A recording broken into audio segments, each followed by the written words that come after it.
Buenos días, mi nombre es Julio Calderón Cockburn, soy un sociólogo de la Universidad Católica. Tengo muchos años estudiando los temas de las ciudades y de los asentamientos precarios y estoy acá para hablar del tema de la desigualdad urbana y la vivienda que se produce por el crecimiento desordenado de nuestras ciudades.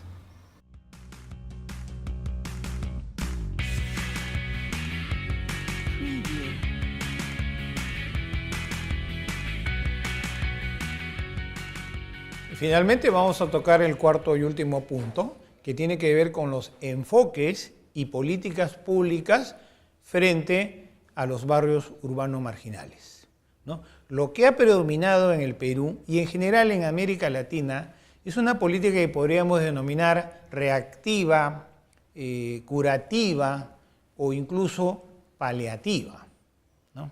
¿Esto qué significa? Significa que el crecimiento de estos barrios urbanos marginales se ha dejado liberalmente hacer, o sea, simplemente se han dejado hacer. Es decir, la gente invade, se le reconoce, la gente compra ilegalmente, luego las autoridades reconocen, y entonces, como es una política reactiva, se actúa sobre el hecho consumado, es decir, luego van las autoridades, reconocen el asentamiento, tratan de poner agua potable, le dan el título de propiedad, le dan el certificado de posesión municipal, pero como ustedes comprenderán, todas estas actitudes son ex post, o sea, ocurren una vez que la informalidad ya se instaló. Y lamentablemente esa es la política que ha predominado. Esto quiere decir que no hemos tenido siempre unas políticas preventivas, sino más bien reactivas, ¿no? Esta política, ¿qué nos trae?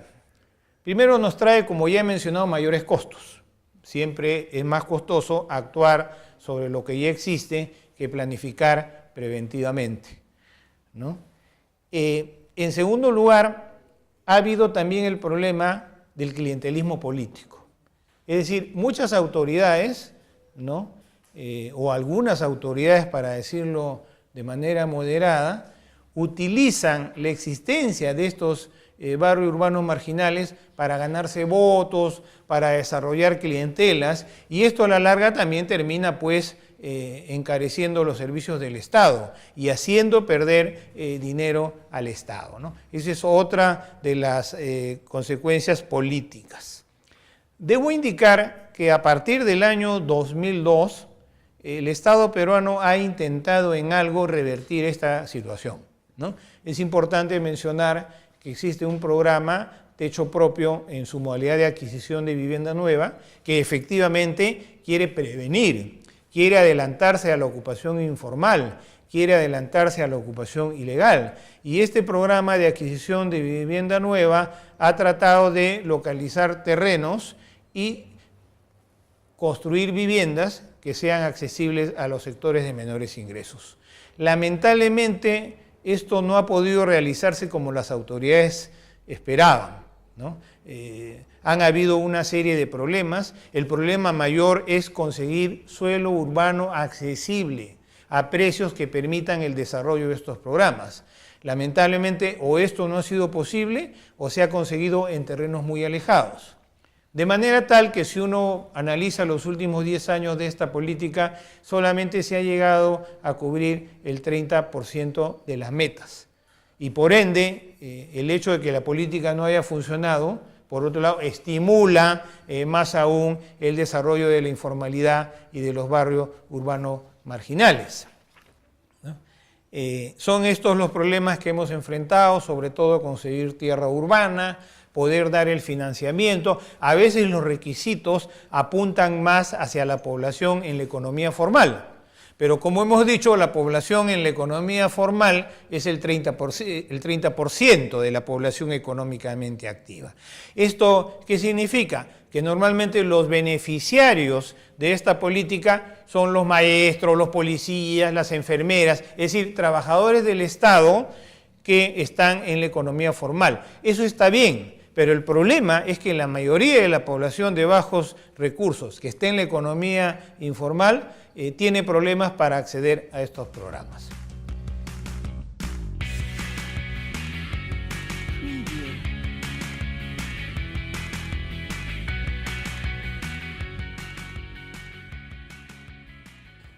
Concluyendo esta cuarta parte, quisiera señalar algunos retos que tenemos por delante, ¿no? Evidentemente, uno de los primeros retos es cómo se resuelve esta situación. Y tenemos ahí, digamos, dos posiciones. Por un lado hay quienes piensan que el Estado debe regular, que el Estado debe hacer programas, que el Estado debe hacer apoyo, y hay otros que piensan que la economía va a resolver estos temas, ¿no? Que simplemente hay que dejar que la situación se resuelva por sí sola.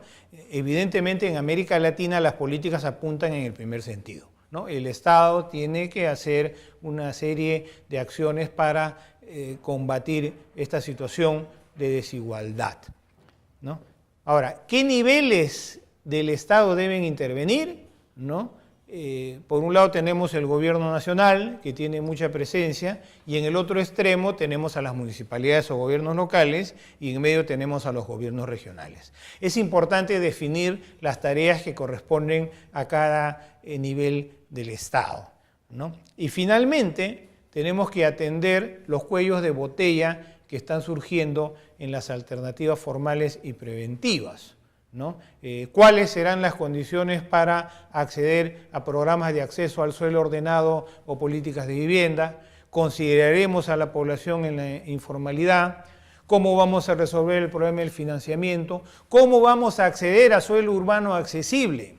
Es decir, ¿cómo vamos a lograr que la vivienda social logre un suelo urbano que permita que la población viva de manera decente y podamos evitar la desigualdad y la informalidad? Quiero agradecerles por la atención prestada a mi exposición y espero que sigamos en contacto con las labores que tienen que ver con los foros, las lecturas, las preguntas y sobre todo que nos planteen información de sus localidades sobre cómo se desarrollan estos temas de desigualdad e informalidad que estoy seguro nos permitirán discutir y pensar alternativas. Muchas gracias.